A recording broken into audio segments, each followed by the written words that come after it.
Bismillahirrahmanirrahim. Assalamualaikum warahmatullahi wabarakatuh. Para siswa hebat, siswa kelas 7, sekarang kalian akan melanjutkan belajar tentang bab 1 bilangan pada kegiatan 1.2, yaitu operasi penjumlahan dan pengurangan bilangan bulat.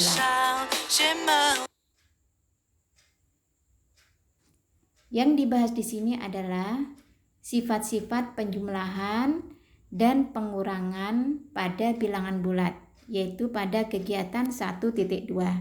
Silakan kalian buka buku paket kalian mulai halaman 11 sampai halaman 21. Dalam sifat-sifat penjumlahan dan pengurangan pada bilangan bulat, maka nanti kalian akan melakukan 5 tahap, yaitu ayo kita mengamati, kemudian ayo menggali informasi, kemudian ayo kita menalar, ayo kita berbagi, dan ayo kita berlatih. Oke? Kalian mulai belajar. Yang pertama adalah ayo kita amati. Para siswa, coba kalian amati contoh soal 1.3 pada halaman 11, yang mana di dalam slide nampak bahwa ada soal, yaitu Mia mempunyai 3 boneka di rumahnya ketika ulang tahun. Mia mendapatkan hadiah sebanyak 4 boneka lagi. Berapakah boneka yang dimiliki Mia sekarang? Maka para siswa, dalam alternatif penyelesaiannya, kalian bisa menyelesaikan soal ini dengan menggunakan garis bilangan. Sangat mudah ya, sangat mudah sekali ya. Jadi tidak sulit. Jadi kamu sediakan dulu garis bilangannya. Kamu sediakan garis bilangan ini ya. Kemudian diberi angka 0, 1, 2, 3, 4, 5, 6, 7. Kemudian yang sebelah kiri dari 0, negatif 1, negatif 2, negatif 3, negatif 4. Kemudian kamu jalankan. Karena Mia mempunyai 3 boneka, maka 0 ke 3 ya. 0 ke 3. Kemudian sampai ke 3, titik 3 ini dilanjutkan lagi. Dia mendapat hadiah sebanyak 4 boneka, berarti dilanjutkan 4 langkah lagi. 1, 2, 3, 4 ya. Sehingga ini dari 3 ke 7, maka nanti berhenti di titik 7. Sehingga soal ini adalah sebetulnya penjumlahan dari 3 ditambah 4. Berapa 3 ditambah 4? Adalah 7. Mudah bukan ya? Sehingga jadi boneka yang dimiliki Mia sekarang adalah 7 boneka. Inilah jawabannya ya. Kemudian lanjut pada halaman 12 ya. Pada halaman 12. Ini tentang selisih para siswa ya. Jadi ini tentang selisih bilangan. Apa yang dimaksud selisih bilangan? Selisih bilangan adalah jarak kedua bilangan tersebut. Jadi selisih antara 2 bilangan bulat adalah sama dengan jarak kedua bilangan tersebut. Contoh nomor 1. Berapa selisih antara 1 dengan 4? Maka jawabannya adalah 3 satuan. Kok bisa 3 satuan? Perhatikan pada garis bilangan ini ya. Jadi kamu lihat 1 dengan 4 ini 1 ya, 1 di sini, kemudian 4 di sini. Nah, jarak 1 dengan 4 ini adalah 1, 2, 3. Jaraknya 3 satuan. Sehingga dapat dikatakan selisih antara 1 dengan 4 adalah 3 satuan. Jadi selisih antara 1 dengan 4 adalah 3 satuan ya. 3 satuan. Kemudian soal yang kedua. Berapa selisih antara negatif 2 dengan 3? Maka kalian bisa menyelesaikan dengan cara negatif 2 kemudian negatif 2 di sini, kemudian 3-nya adalah di sini ya, di sini 3-nya ya. Maka nanti selisih antara ini dengan 3 dihitung, ini ada berapa ini? 1, 2, 3, 4, 5. Jadi ada 5 satuan.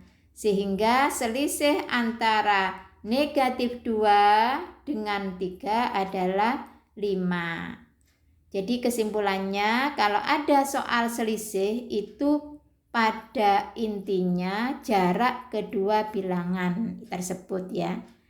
Atau boleh kalian mengerjakan dengan cara seperti nomor 1 ini, selisih antara 1 dengan 4 itu kamu kerjakan dengan cara bilangan yang besar ya dikurangi bilangan yang kecil. Berarti nanti 4 dikurangi 1 ya sama dengan 3. Ini boleh dengan cara seperti ini ya. Kemudian soal nomor 2. Berapa selisih antara negatif 2 dengan 3? Nah, negatif 2 dengan 3 ini lebih besar mana? Yaitu lebih besar 3, bagus. Sehingga nanti cara mengerjakannya adalah 3 dikurangi negatif 2 ya.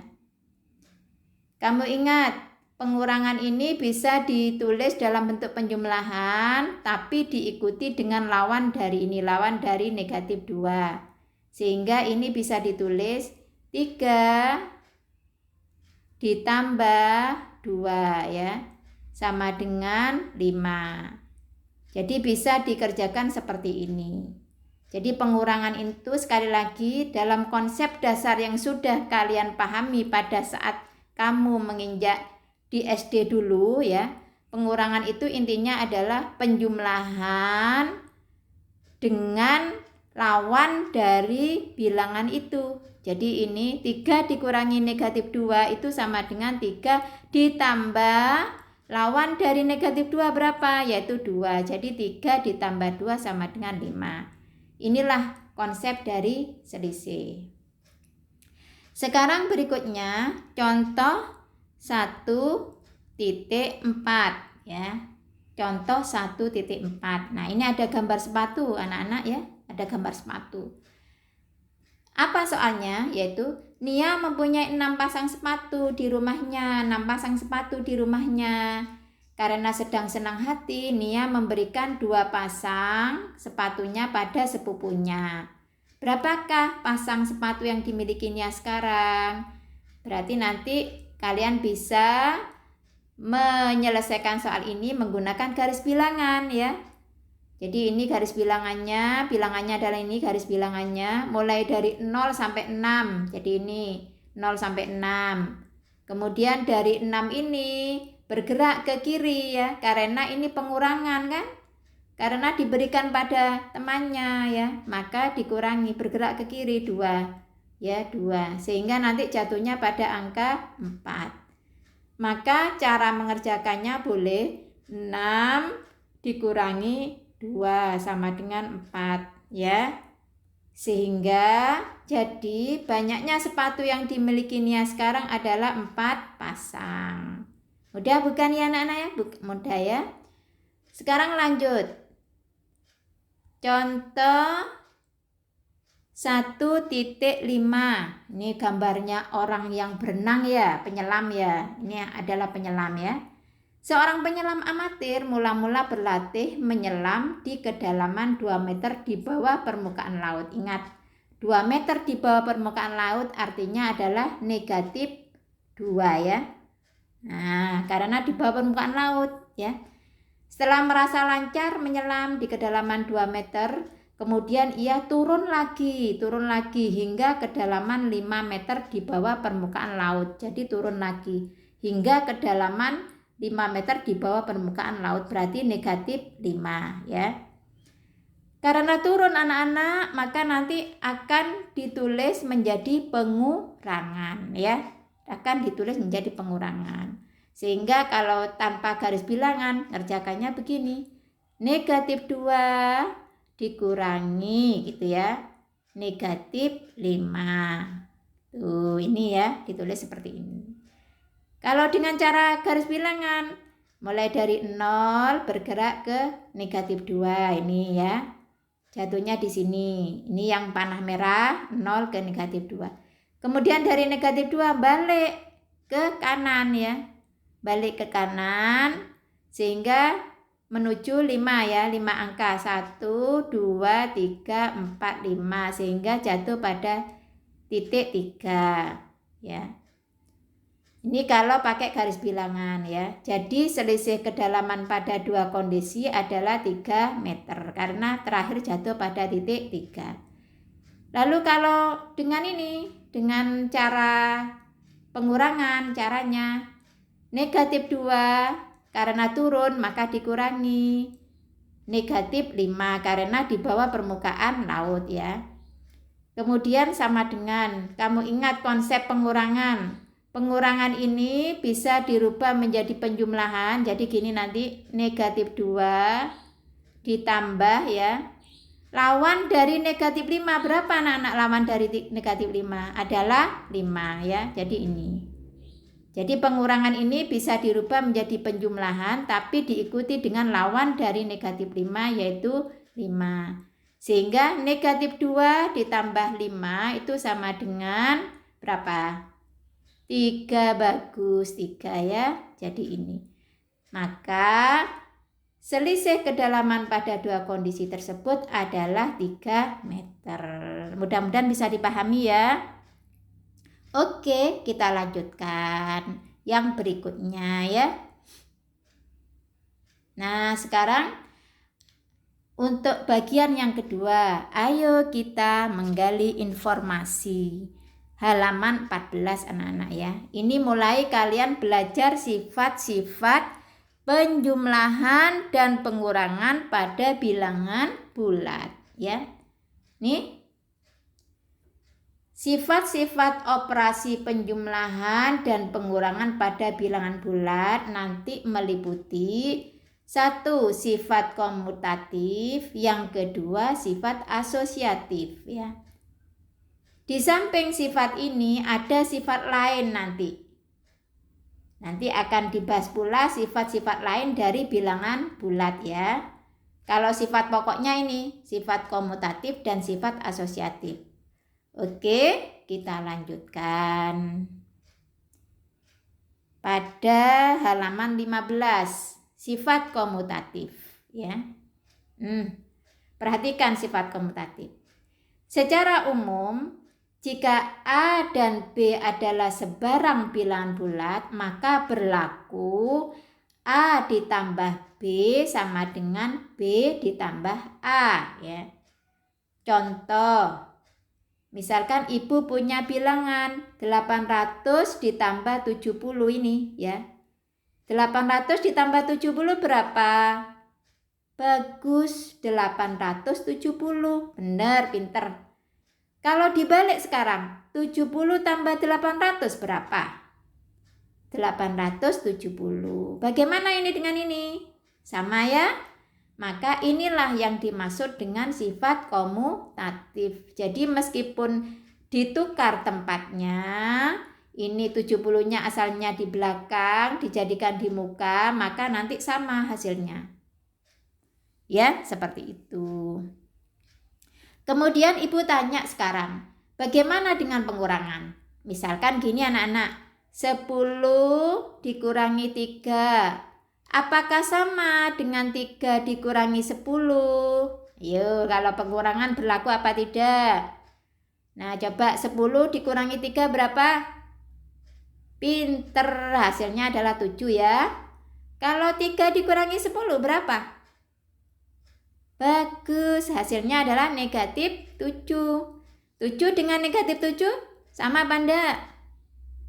Ya, tidak sama ya. 7 dengan negatif 7 tidak sama. Maka pada pengurangan itu tidak berlaku sifat komutatif. Ini perlu dicatat ya, diingat-ingat.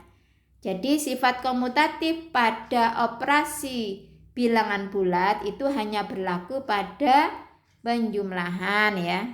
Jadi pada penjumlahan, kalau pada pengurangan tidak berlaku. Oke, berikutnya. Sifat asosiatif yang kedua ya. Perhatikan, apa yang dimaksud sifat asosiatif? Nah, sifat asosiatif pada penjumlahan bilangan bulat juga berlaku sifat asosiatif ya pada penjumlahan ya ini ya. Artinya asosiatif itu ini pengelompokan ya. Jadi ini. Jadi A ditambah dalam kurung B ditambah C sama dengan A ditambah B kurung tutup kurung buka ditambah C. Baik, coba kamu perhatikan contoh 1.6. Misalkan A itu 120, B 30, C 70. Maka nanti 120 ditambah 30 tambah 70 itu sama dengan, ingat anak-anak, kalau ada operasi seperti ini, yang dalam kurung ini kerjakan dulu ya. Yang 30 tambah 70 kerjakan dulu, hasilnya berapa? 100, ini hasilnya di sini ya. Ini hasilnya 100. Sehingga terakhir 120 ditambah 100 adalah 220, ini hasilnya. Nah sekarang dibalik, kurungnya taruh depan, kurungnya ditaruh depan ini. Ini dulu yang dikerjakan. 120 tambah 30 sama dengan berapa? Ya 150 ya. Nah 150 tambah 70, 220. Hasilnya bagaimana? Sama ya. Karena sama, inilah yang dimaksud dengan sifat asosiatif, pengelompokan. Jadi kurungnya ditaruh di belakang dengan di muka itu nanti hasilnya sama ya. Lanjut sekarang, perhatikan tabel anak-anak, tabel pada halaman 16. Seperti ini tabelnya ya. Ini sebagai tugas pertama. Ini nanti kamu isi ini ya. Jadi ini yang kosong ini kamu isi ini ya. Ini diisi semua. Kemudian nanti kalau sudah selesai, difoto kirimkan ke bapak atau ibu guru yang mengajar kalian ya. Contoh, Ibu beri contoh ya. A ditambah B ini yang ini kita isi. A ditambah B, ini A-nya. Berarti 1 ditambah negatif 6 berapa? Negatif 5. Taruh di sini, negatif 5 ya. Nah, sekarang B ditambah A, negatif 6 ditambah 1 berapa? Negatif 5. Taruh di sini ya. Kemudian yang kolom 3 ya, yang kolom 3. A ditambah B ditambah C. Berarti ini dari negatif 5, A ditambah B ditambah ini. Negatif 11 berapa? Negatif 5 ditambah negatif 11 berapa di sini? Negatif 16 ya. Kemudian kolom kolom terakhir ya. A ditambah B ditambah C. Jadi ini dulu dikerjakan, B ditambah C dulu. Maka ini B ya ditambah C berapa ini? Negatif 6 ditambah negatif 11 berapa? Negatif 17 ya. Kemudian ditambah A. Jadi ini negatif 17 dulu. Sini. Kemudian ditambah A, A-nya berapa? 1 ditambah 1. Berarti hasilnya berapa? Negatif 16. Nah, negatif 16-nya ini kamu isikan di sini. Sehingga akan nampak anak-anak kalau jawabanmu benar, maka nanti kolom yang ini dengan kolom yang ini nanti sama hasilnya ya. Kemudian kolom yang ini dengan kolom yang ini nanti sama hasilnya. Kalau tidak sama berarti kamu salah menghitungnya. Nah, ini tugas yang pertama, nanti kamu kumpulkan, kamu foto, kamu jabrikan lewat WA Bapak atau Ibu guru pengajar ya. Nah, sekarang dua sifat ini anak-anak bisa untuk menyelesaikan masalah dengan lebih sederhana ya. Contoh, ini ada soal anak-anak ya. Ini kamu contoh 1.7 ada soal, kamu diperintahkan atau disuruh menentukan hasil ini. 1 ditambah 2 ditambah 3 ditambah 4 terus sampai terakhir ditambah 50. Itu kamu nanti nilainya berapa? Jadi kalau secara manual 1 tambah 2, 3, 3 tambah 3, 6, 6 tambah 4, 10 terus sampai tambah 50 itu berapa? Itu lama ya anak-anak ya.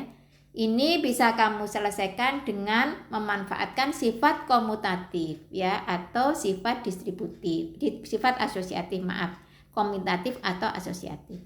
Caranya bagaimana? Perhatikan anak-anak, mengasihkan ini soal yang mengasihkan, penuh tantangan ya. Jadi ini kamu tulis dulu. Ini ya, 1 tambah 2 tambah 3 tambah 4 dan seterusnya sampai tambah 50. Kemudian angka yang pertama dengan angka yang terakhir ini dijumlah. 1 tambah 50 berapa? 51. Kemudian angka yang kedua dengan angka yang kedua dari terakhir. Ini 2 tambah 49 berapa? 51. Kemudian ini 3 tambah 48 berapa? 51. Ternyata Masya Allah anak-anak, ternyata hasilnya tuh 51 semua ya. 51 semua. Nah 51 ini ditambah. Ini ada berapa kali 51? Ada 25 kali, kok bisa? Iya, ini kan ada 50 bilangan anak-anak.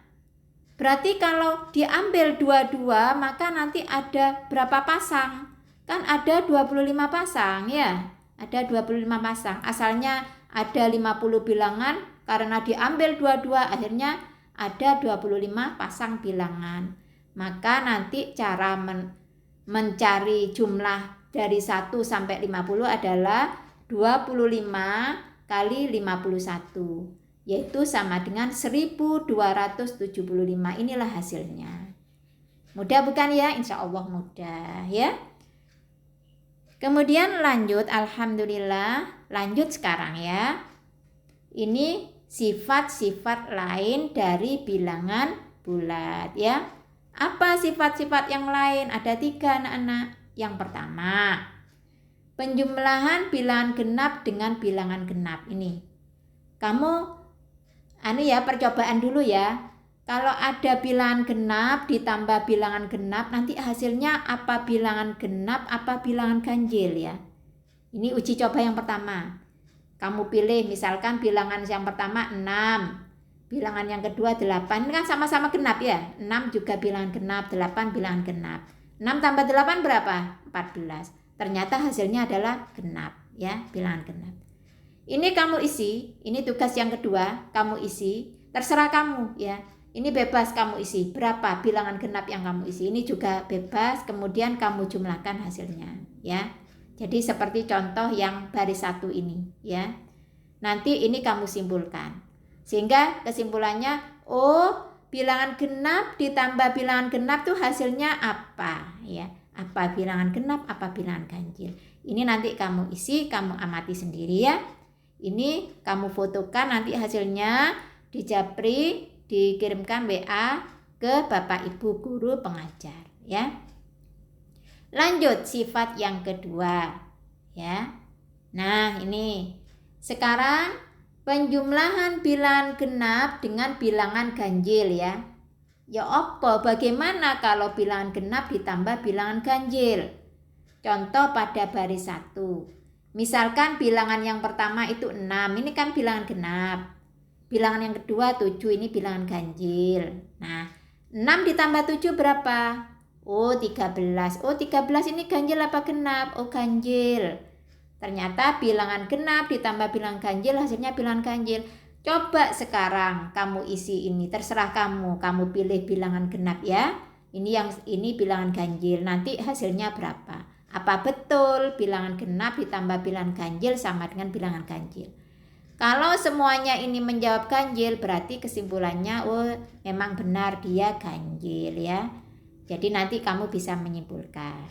Ini juga difoto, nanti dikirim ke WA-nya Bapak Ibu guru yang mengajar ya. Lanjut sifat terakhir. Sifat terakhir yaitu penjumlahan bilangan ganjil dengan bilangan ganjil ya. Contoh bilangan 1 3, bilangan yang kedua ini 5 ya, karena ini ganjil kan, 3 ganjil, 5 juga ganjil. Maka 3 ditambah 5 berapa? 8. 8 bilangan apa? Bilangan genap. Nah, ini yang 3 ini yang belum diisi kamu isikan juga. Nanti diisi, ini kesimpulannya apa ya. Ini kamu foto juga, kamu kirimkan ke WA Bapak Ibu Guru pengajar. Sudah anak-anak ya. Kemudian berikutnya adalah ayo kita menalar ya. Halaman 18. Di sana ada tabel anak-anak ya. Berikan tanggapan terhadap pernyataan berikut dengan kata selalu ya. Tidak selalu, tidak pernah. Jadi ini kolom yang kosong kamu isi selalu, apa tidak selalu, apa tidak pernah ya. Jadi selalu itu maksudnya apa? Selalu terjadi sesuai pernyataan. Tidak selalu itu apa? Terjadi sesuai pernyataan tapi tidak selalu ya, tidak selalu, tidak mutlak. Tidak berlaku untuk semua kondisi yang mungkin.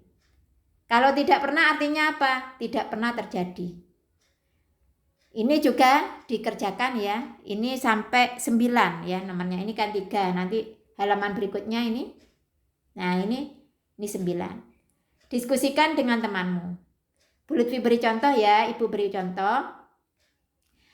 Nomor 1 ya misalkan ini. Jika A dan B bilangan bulat. Perhatikan. Jika A dan B bilangan bulat. Maka A ditambah B juga bilangan bulat. Coba kamu renungkan, diskusikan ya. Apakah jawabannya selalu, apa tidak selalu, apa tidak pernah.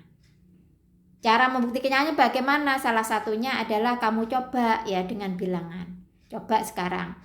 A dan B adalah bilangan bulat. Coba misalkan A itu 3. B-nya berapa ya enaknya ya? B-nya misalkan negatif 5 ya. 3 ini bulat, negatif 5 juga bilangan bulat ya. Kalau dijumlah berapa? Negatif 3 kan ya. Negatif 2 ya, maaf ya. Kalau dijumlah adalah negatif 2. 3 ditambah negatif 5 sama dengan negatif 2. Apakah negatif 2 ini bilangan bulat? Iya, kalau memang bilangan bulat ya berarti dia nanti selalu terjadi sesuai pernyataan. Kamu coba lagi. Kalau memang berkali-kali terjadi bilangan bulat hasilnya, maka dia dianggap dijawab selalu. Sehingga ini ditulis selalu. Itu caranya ya, selalu. Gitu anak-anak. Jadi ini perlu percobaan dan diskusi dengan temanmu ya. Coba ini kamu diskusikan jawaban kalian dengan teman sekelompok kalian ya. Oke, sudah selesai anak-anak ya. Kemudian terakhir kalian perlu latihan soal untuk melatih apakah kamu itu untuk melatih agar kalian lebih paham dan untuk ngecek ya apakah kalian sudah paham atau tidak ya. Ini kamu kerjakan untuk soal berlatih, nanti akan diinformasikan lebih lanjut di grup ya, di grup WA oleh Bapak Ibu guru yang mengajar kalian. Oke. Baiklah anak-anak, alhamdulillah ya, alhamdulillah semoga kalian semua diberi kemudahan. Demikian, assalamualaikum warahmatullahi wabarakatuh.